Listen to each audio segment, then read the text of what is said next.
நம்மளோட Indian government பார்த்தீங்க அப்படின்னா, பாஸ்போர்ட் ஆல்ரெடி வச்சிருக்கவங்களுக்கும், இல்ல வந்து புதுசா அப்ளை பண்ண போறவங்களுக்கும் பார்த்தீங்க அப்படின்னா, ஒரு முக்கியமான அறிவிப்ப வந்து வெளியிட்டிருக்காங்க. இது என்ன மாதிரியான அப்டேட் அப்படின்னு பார்த்தோம் அப்படின்னா, நம்மளுடைய ஆல்ரெடி இருக்க பாஸ்போர்ட் பார்த்தீங்க அப்படின்னா, இனிமே வந்து பாஸ்போர்ட்டா வந்து நம்ம வந்து அப்டேட் பண்ணிக்கலாம். இல்ல வந்து புதுசா அப்ளை பண்ணும்போது நம்ம வந்து வாங்கிக்கலாம். அப்படி என்ன இந்த பாஸ்போர்ட்ல வந்து என்ன ஸ்பெஷலா இருக்கு? இது வந்து எப்படி அப்ளை பண்றது? இதுக்கு வந்து எவ்வளவு செலவாகும்? எங்க அப்ளை பண்றது? எல்லாமே வந்து இந்த வீடியோல பார்க்கலாம். இந்த பாஸ்போர்ட் அப்படின்னா என்ன அப்படி பார்த்தோம்னா, நம்ம ஆல்ரெடி வச்சிருக்க அந்த பாஸ்போர்ட் பார்த்தீங்கன்னா, ஒரு சின்னதா ஒரு ஸ்மார்ட் அப்டேட் வந்து பண்ண போறாங்க.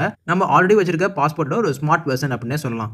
இன்னும் தெளிவா சொல்லணும் அப்படின்னா, நமக்கு வரக்கூடிய அந்த பாஸ்போர்ட்ல வந்து எலக்ட்ரானிக் சிப் வந்து வரப்போகுது. இந்த பாஸ்போர்ட் திட்டம் வந்து பாத்தீங்க அப்படின்னா, பாஸ்போர்ட் சேவா 2.0 திட்டத்துக்கு கீழ வந்து வருது. சோ இந்த பாஸ்போர்ட்ல இருக்கக்கூடிய இந்த எலக்ட்ரானிக் சிப்ல பாத்தீங்க அப்படின்னா, நம்ம பாஸ்போர்ட்ல இருக்க எல்லா டீடைலுமே வந்து இருக்கும். பர்சனல் டீடைல் எல்லாமே இருக்கும். அது மட்டும் இல்லாம இந்த பயோமெட்ரிக் டீடைலுமே இந்த சிப்ல வந்து இருக்கும். இது மூலமா நம்ம அந்த பாஸ்போர்ட் டீடைல்ஸ் வந்து நம்ம வந்து டிஜிட்டலா வந்து வச்சுக்க முடியும். இந்த சிப் ஆனது எங்க இருக்கும் அப்படி பார்த்தா, நம்ம வந்து ஆல்ரெடி பிக்சர்ல பாத்துக்கிட்டு இருக்க மாதிரி அந்த ஃப்ரண்ட் பக்கத்துல வந்து பாத்தீங்க அப்படின்னா, சின்னதா வந்து சிப் வந்து இடம்பெறும். இந்த பாஸ்போர்ட்ல என்ன ஸ்பெஷல் அப்படின்னு பார்த்தோம்னா, இது வந்து ரொம்பவே ஒரு பாதுகாப்பான ஒண்ணு அப்படின்னும், முக்கியமா இந்த மாதிரியான பாஸ்போர்ட் வந்து பாத்தீங்கன்னா டூப்ளிகேட் பண்ண முடியாது, திருட முடியாது. சோ இந்த மாதிரியான ஒரு செக்யூரான ஆப்ஷனா வந்து இருக்கும். அது மட்டும் இல்லாம நம்ம வந்து இமிகிரேஷன்ல நிக்கும்போது இனிமே வந்து லைன்ல நிக்கணும், ரொம்ப நேரம் நின்னு போகணுங்கிற அவசியம் இருக்காது. நீங்க டப்புன்னு வந்து டேப் பண்ணிட்டு நீங்க வந்து டக்குன்னு போயிரலாம். இந்த மாதிரியான பாஸ்போர்ட்லாம் பாத்தீங்க அப்படின்னா, செலிபிரிட்டிஸோ இல்ல வந்து பெரிய கட்சிக்காரங்களோ இல்ல வந்து பணக்காரங்களோ வச்சிருப்பாங்க. இதுக்கு வந்து கட்டணம் வந்து அதிகமா இருக்கும் அப்படின்னு நினைச்சீங்கன்னா அதுதான் தவறு. இது வந்து முழுக்க முழுக்க பாத்தீங்க அப்படின்னா, நம்ம நார்மல் பாஸ்போர்ட் அப்ளை பண்ற மாதிரியே தான் இருக்கும். நம்ம 30 பேஜ் பாத்தீங்க அப்படின்னா கிட்டத்தட்ட 1500 கிட்ட கட்டுவோம். சோ 60 பேஜ்க்கு வந்து பாத்தீங்க அப்படின்னா 2000 கட்டுவோம். சோ அதே மெத்தட் தான் இதுக்கும். இது வந்து நம்ம நார்மலா எப்பவும் போலயே அப்ளை பண்ணிக்கலாம். நமக்கு வந்து கீழ தெரிய இந்த வெப்சைட் உள்ள போய் நம்ம வந்து அக்கவுண்ட் கிரியேட் பண்ணிட்டு,